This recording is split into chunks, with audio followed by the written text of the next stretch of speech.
One of the most famous stories from the Bible is of the sacrifice of Isaac by his father Abraham. Succeeding in God's test, Abraham's loyalty to the Lord was big enough to almost sacrifice the son he was longing for so long. Many Israeli films were based upon this metaphor. However, a repetitive motif in Israeli cinema we find is the opposite. Many Israeli films portray this unconditional love sons have for their fathers, in which they are willing to sacrifice so much for. As a possible reflection to a phenomenon in Israeli society, we find three relatable themes in these films that the sons were willing to give up for their fathers: honor, love, and life. פרופסור סקולניק, מזל טוב. אני רוצה להבין, התקשרתם לאבא שלי בטעות? השרה דיברה איתו וברכה אותו לפרס כשהיא חושבת שהיא מדברת איתך. The members of the academy ask Uriel to tell his father about the misunderstanding. אין לך שום זכות להעביר את הכבוד הזה לאביך. אבל הוא ישנא אותי.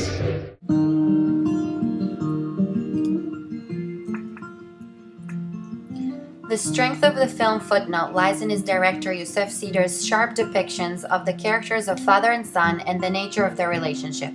In a crucial mistake, the father Eliezer Shkolnik is notified that after years of domination to the prestigious Israel Prize, he had finally won. However, his son Uriel discovers that the prize was really intended to be given to him, and a clerk mistakenly called his father. Uriel, however, knows how much his father has dreamt of this prize and that taking it away would shatter him. He sacrifices himself despite his father's lack of affection, resentment of his success, and dismissal of his work. In an interview with Sider, he was asked about the conflict between fathers and sons and its universal meaning, and if there is something especially Israeli about his evocation of it. Sider answered, "I'm not sure it's exclusively Israeli. The whole subject can be made more universal if one speaks about the tension and conflict between generations, on how to pass values between generations, and on the importance of rebellion. This has relevance to Israel as well as to other societies. But in Israel, you can sense the tension between the fathers of Zionism, the children, and the grandchildren, my generation. The history of modern Israel can be read as a family saga. The film sees a generational split as the main character puts truth above pragmatism and compromise, while his son seeks a more practical way of dealing with the world.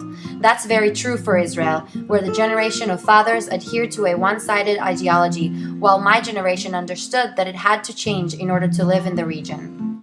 Another big sacrifice of sons to their fathers in Israeli films is the one of love. The value of their fathers to religion and tradition made both protagonists, Zaza from the film Late Marriage directed by Dover Koshishvili, and Meir from the film Kadosh that was directed by Amos Gitai, to sacrifice their love to their women and follow their fathers' demands. They realized the strong connections of their fathers to tradition and religion conquer their personal desire to continue the relationship with the women they cherish. This could be looked at in many ways. One could be as a defeat, the reluctance to fight their father's wishes. The other is respect and honor to their fathers, one they grew up with, and in this stage of their lives, even though their heart tells them otherwise, cannot be ignored. The Tzemach Tzedek, an Orthodox rabbi from the 19th century, cites a question asked by Rabbi Menachem Mendel of Videbsek of the binding of Isaac. At first glance, this appears to have been mainly a test of Isaac, for he was the one to be giving up his life, al Kiddush Hashem, in order to sanctify God's name. However, the Torah states that God meant to test Abraham, not Isaac. Rabbi Menachem Mendel answers that although it is a very great mitzvah to give up one's life, it is unremarkable in the annals of Jewish history.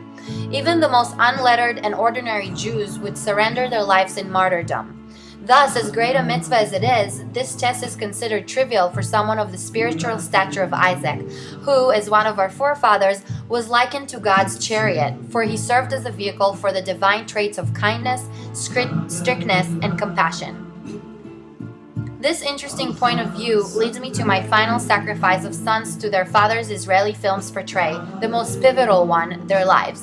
The film My Father, My Lord by David Volach depicts an intricate relationship between an Orthodox father, Abraham, to his son Menachem, an inquisitive boy who worships his father but rebels against him in the small, seemingly harmless ways that all children do against authority. It had been suggested that the father's name was not coincidental, since the metaphor of Isaac's binding is of great relation to the film's theme. Our review of the film by the University of Nebraska suggests that in the biblical story, Abraham is told by God that he should sacrifice his only son as a burnt offering. Yet God calls off the sacrifice in the last moment by providing Abraham with a lamb. In the movie, as we see later, Abraham goes off to pray the afternoon prayer and leaves Menachem unattended at the seashore. Menachem is struggling to bind his sandals so he can go to prayer and at the same time to catch some tiny fish from the river that flows into the sea. Menachem falls into the sea and is swept away by a storm that ultimately kills him.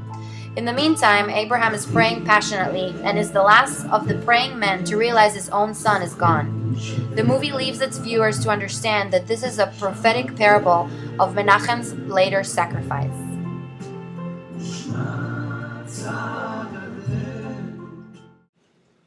Another movie made about this notion of a son sacrificing his life for his father's honor is in the film For My Father that was directed by Dror Zahavi.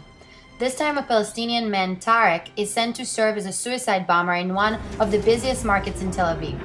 Unlike other reasons for suicide bombers to revenge in the name of religion, Tarek chooses to go in order to redeem his father's honor back in their village.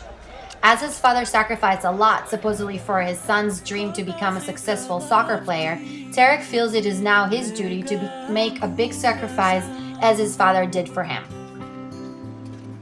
After reviewing these films, we cannot ignore the influence the binding of Isaac has on Israeli culture. Of course that honoring your parents is one of the amendments Israelis follow most of all. However, the fact that Israeli male directors choose to depict different notions of this honoring sacrificial behavior means that as a culture, the theme of fathers and son will continue to be intricate and to be examined for years to come.